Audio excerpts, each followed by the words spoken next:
गुरुग्राम पहुंचे आम आदमी पार्टी के राज्यसभा सांसद सुशील कुमार गुप्ता। देखिए हमारी इस खास रिपोर्ट में। क्या लालच है कि वो सत्ता छोड़ने के लिए तैयार नहीं। सारा किसान पिट रहा है, किसान सड़क पे है, किसान। गुरुग्राम में आज आम आदमी पार्टी के राज्यसभा सांसद डॉक्टर सुशील गुप्ता गुरुग्राम पहुंचे और उन्होंने एक प्रेस वार्ता को संबोधित करते हुए कहा कि राज्यसभा सांसद व आम आदमी पार्टी के सह प्रभारी डॉक्टर सुशील गुप्ता ने मांग की है कि किसानों के मसीहा ताऊ देवीलाल के तथा किसानों के हितैषी होने का दम भरने के नाम पर चुनाव जीतकर सत्ता में भागीदार बने बैठे हरियाणा के उप मुख्यमंत्री दुष्यंत चौटाला को तुरंत ही उप मुख्यमंत्री पद से इस्तीफा दे देना चाहिए तथा बीजेपी में समर्थन वापस ले लेना चाहिए। उन्होंने कहा कि कृषि संबंधी धक्केशाही से बनाए गए कानून हमारे किसानों के लिए सीधे सीधे मौत का फरमान है। सभी कानून कायदों को ताक पर रखकर जिस तरह से इन अध्यादेशों को कानून की शकल दी गई है, यह इस बात का सबूत है कि देश में लोकतंत्र समाप्त हो गया है। उन्होंने इन तीनों कानूनों के पास होने पर भाजपा की नीयत पर सवाल उठाते हुए हैरानी व्यक्त की है तथा उनसे सवाल दाग कर जवाब मांगे हैं।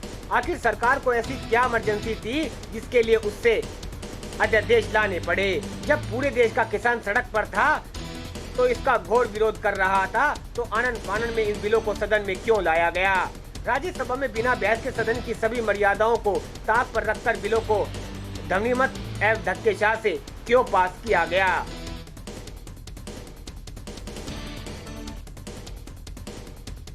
इस देश का किसान, हरियाणा का किसान परेशान है। उसकी फसल को अडानी और अंबानी जैसे घरानों को बेचने के लिए उसको मजबूर करने वाला एक काला कानून आया है, जो न केवल किसान को परेशान करेगा अभी तो आम व्यक्ति को भी। जब किसान की फसल पहले सस्ती खरीदेंगे और जब बाजार में फसल नहीं होगी तो महंगी बेचेंगे। देश के हर व्यक्ति को परेशान करने वाला कानून है, जो अलोकतांत्रिक तरीके से कानून बना और उसके बाद उसके विरोध जब कर रहे हैं किसान और किसानों को पीटा जा रहा है। ऐसे में उप मुख्यमंत्री दुष्यंत चौटाला जी चुप क्यों हैं? जब उनको किसानों ने वोट दी, बीजेपी के विरोध में उनको वोट दी, अनैतिक गठबंधन उन्होंने किया, कोई बात नहीं। मगर अब क्या लालच उनको रोक रहा है कि वो सड़क पे किसानों के साथ आने से अपने आप को मजबूर महसूस कर रहे हैं। इस भारतीय जनता पार्टी की सरकार ने ऐसी कौन सा लालच दुष्यंत जी को दे रखा है कि वो परंपरागत देवीलाल जी जो किसानों के लिए लड़ मरे, जिन्होंने पूरी जिंदगी किसानों के लिए लगा दी, आज वो किसान सड़क पे पिट रहा है और दुष्यंत जी गद्दी के ऊपर बैठकर नजारा देख रहे हैं और बोल कुछ नहीं रहे।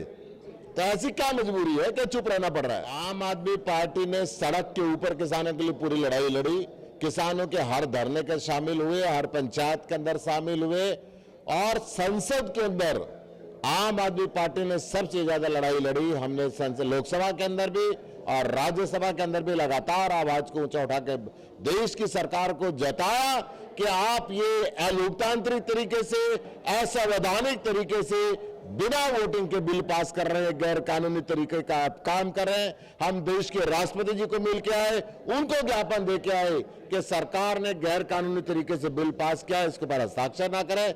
देश के राष्ट्रपति जी ने भी उस पर हस्ताक्षर आनन फानन में किए।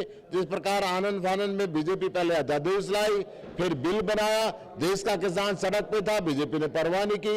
देश के प्रधानमंत्री जी कहते हैं कि हम झुकेंगे नहीं। मतलब किसानों से टकराना देश के प्रधानमंत्री को शोभा नहीं देता, वो पूरे देश के प्रधानमंत्री हैं और आज वो कहते हैं हम झुकेंगे नहीं। अरे किसानों से बात तो करो।